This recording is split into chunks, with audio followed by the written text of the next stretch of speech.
ఇప్పుడు తెలంగాణ ఎస్ఐఆర్ ప్రక్రియ జరుగుతున్న సమయంలోనే అటు భారతీయ జనతా పార్టీకి సంబంధించిన అగ్ర నాయకులందరూ కూడా తెలంగాణలో పర్యటిస్తున్నారు. అంటే ఇక్కడ కూడా వెస్ట్ బెంగాల్ స్ట్రాటజీ ఏమైనా యూజ్ చేస్తున్నట్టు కనిపిస్తుందా? ఇప్పుడు భారతీయ జనతా పార్టీ ఏదైతే ఉందో మాకు ఉండేటటువంటి సంస్థాగత నిర్మాణం ఏదైతే ఉందో ఒక 6 నెలల ముందే మాకు ఫిక్స్ అయిపోయి ఉంటుంది.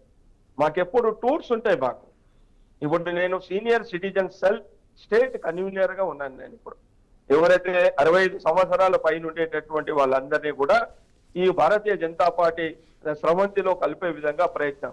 మాకు టూర్ ఉంటుంది. ఆల్రెడీ మా సంస్థాగత ప్రధాన కార్యదర్శి శ్రీ చంద్రశేఖర్ జీ గారు ఉన్నారు, సెంటర్ లో సంతోష్ జీ గారు ఉన్నారు, మాకు ఇన్ఛార్జ్ ఉండేటటువంటి సునీల్ బన్సల్ గారు ఉన్నారు. మాకు ఒక 3 months ఏదైతే ఉందో పీరియడ్ ఎప్పుడు ఎక్కడ పర్యటన చేయాలన్నటువంటి విషయం ఏదైతే ఉందో జరుగుతూ ఉంది. ఇప్పుడు జరిగేటటువంటి పర్యటన ఏదైతే ఉందో డాక్టర్ శ్యామా ప్రసాద్ ముఖర్జీ బలిదానం అయినటువంటి సందర్భంలో ఏదైతే ఉందో జూన్ 24 మొదలుకొని ఈ జూలై ఏదైతే మన 6వ తారీఖు వరకు ఏదైతే ఉందో ఇవన్నీ టోటల్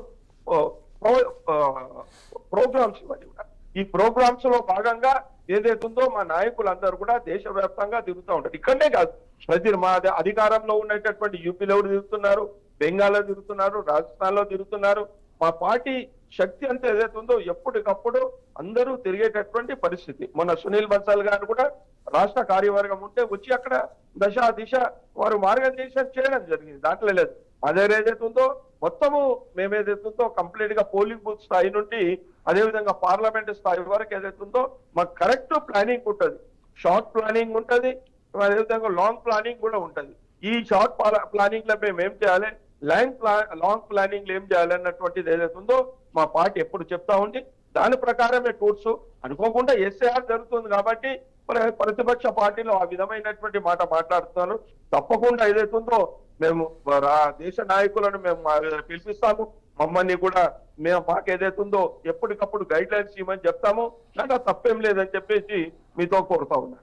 సుభాష్ చంద్రజీ గారు, మీరు అన్నది ఓకే, దాన్ని కొద్ది వరకు యాక్సెప్ట్ చేసినా కరెక్ట్గా ఎస్ఐఆర్ జరుగుతున్న సమయంలోనే మనం చూసుకుంటే కనుక ఈ 3-4 నెలల సమయంలోనే ఒకవైపు నరేంద్ర మోడీ వచ్చి ఇక్కడ పర్యటించి వెళ్ళారు, తర్వాత రాజ్నాథ్ సింగ్ వచ్చి వెళ్ళిపోయారు, తర్వాత నితిన్ నబీన్ వచ్చి వెళ్ళారు, తర్వాత మనకు చూస్తే కనుక ఈరోజు నడ్డా గారు వచ్చి వెళ్ళిపోయారు, తర్వాత రేపు ఎల్లుండో వైష్ణవ్ గారు వస్తున్నారు. అంటే ఏకదాటిన అంటే ఈ పీరియడ్ చూసుకుంటే కనుక ఎస్ఐఆర్ టైంలోనే వెస్ట్ బెంగాల్లో ఇదే స్ట్రాటజీ ఉపయోగించారు. ఇప్పుడు యాజ్ టీ సేమ్ స్ట్రాటజీ ఉపయోగిస్తున్నారు. ఇది విపక్షాలు ఏదైతే ఉందో ఎస్ఐఆర్ ఏదైతే ఉందో మీది నాది కాదు. ఎస్ఐఆర్ లో ఎవరిదేం నడవదు. తెలంగాణ గవర్నమెంట్ కాంగ్రెస్ గవర్నమెంటే ఉంది. ఇక్కడ ఉండేటటువంటి అధికారులంతా కూడా రేవంత్ రెడ్డి ప్రభుత్వంలో ఉండేటటువంటి వాళ్ళే.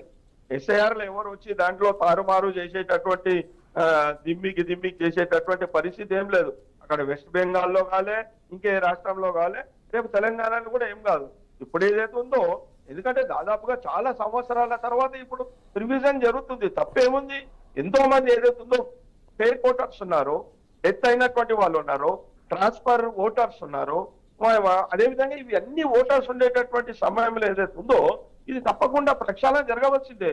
ఇప్పుడు మనం రాష్ట్ర వ్యాప్తంగా చూస్తే ఎలక్షన్ లో ఓటింగ్ జరిగినప్పుడు 60-70% దాటడం లేదు. కారణం ఏంది అంటే ఓటర్స్ లేరు. ఓటర్స్ ఉంటే అందరు వచ్చేస్తారు. ఓటర్స్ లేరు కాబట్టి ఇది ఎస్ఐఆర్ కు మా లీడర్స్ పర్యటనకు సంబంధం లేదు. ఈ రోజు నెలకో లీడర్ వస్తున్నాడు, వారంకో లీడర్ వస్తాడు. మా బలం పెంచుకోవడానికి మా నాయకులు తప్పకుండా మమ్మల్ని ఇక్కడికి వచ్చి మమ్మల్ని జాగృత చేయడానికి తప్పకుండా ఆర్గనైజేషన్లుగా మేము ఉపయోగించుకుంటాం. ఎందుకంటే మా కార్యకర్తలను ప్రోత్సహించే విధంగా వారు మాట్లాడుతూ ఉన్నారు. తప్పేం లేదు దాంట్లో. వారు వచ్చి మాట్లాడి ఇంకో రకంగా ఏం చేయడం లేదు. ఇప్పుడు ఈ రోజు నడ్డా వచ్చి ఏంటంటే అఫీషియల్ ప్రోగ్రాంలు వచ్చిండు, మా కార్యకర్తలను దశానిర్దేశం చేసిండు. నరేంద్ర మోడీ గారు వచ్చారు. మొత్తం నరేంద్ర మోడీ గారు కానీ రాజ్నాథ్ సింగ్ గారు కానీ 12 సంవత్సరాల పరిపాలన ఏదైతుందో ఒక రిపోర్టు ప్రతి సంవత్సరము నరేంద్ర మోడీ గారు రిపోర్ట్ ఇస్తున్నారు. ఆ రిపోర్ట్ లో భాగంగానే నరేంద్ర మోడీ గారు వచ్చారు, అదేవిధంగా నితిన్ నబీ గారు వచ్చారు. అంతవరకే కానీ వీళ్ళేదో రేవంత్ రెడ్డి, మన కేటీఆర్, హరీష్ రావు పొందలేని. ఎందుకంటే వాళ్ళకు సంస్థాగతంగా ఎక్కడ కూడా గ్రౌండ్ లెవెల్ బాగాలేదు, వాళ్ళకు వేళ్ళు లేవు. వాళ్ళు ఏదో రకంగా గెలుస్తా ఉన్నారు. నేను ఈ సందర్భంగా సమయం మన దగ్గర చర్చ లేకుండదు కాబట్టి నేను చెప్పను, కానీ నిర్మాణాత్మకమైనటువంటి వ్యవస్థ లేదు వాళ్ళకు. ఎంతైతే భారతీయ జనతా పార్టీకే ఉందో వాళ్ళకి లేదు. కాబట్టి మా నాయకులు వస్తారు, తప్పకుండా మేము కూడా రప్పించుకుంటాము.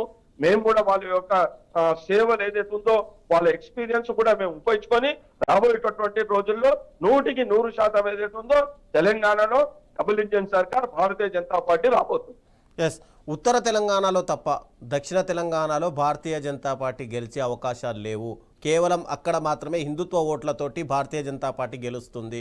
ఇక ఇటు హైదరాబాద్ కానీ లేదంటే మహబూబ్ నగర్ మెదక్ ఇలాంటి ఏరియాలో చూసుకుంటే కనుక ఎక్కువ ముస్లిం ఓట్లు కూడా ప్రభావితం చేస్తాయి. కాబట్టి భారతీయ జనతా పార్టీ గెలిచే అవకాశాలే లేవు అని చెప్పి ఆరోపణలు ఉన్నాయి. ఎలా చూడ ఏం లేదు, ఇవన్నీ మాట్లాడతారు. అంటే రాజకీయంలో మామూలుగా ఇప్పుడు డికే అరుణ గారు గెలవలేదా?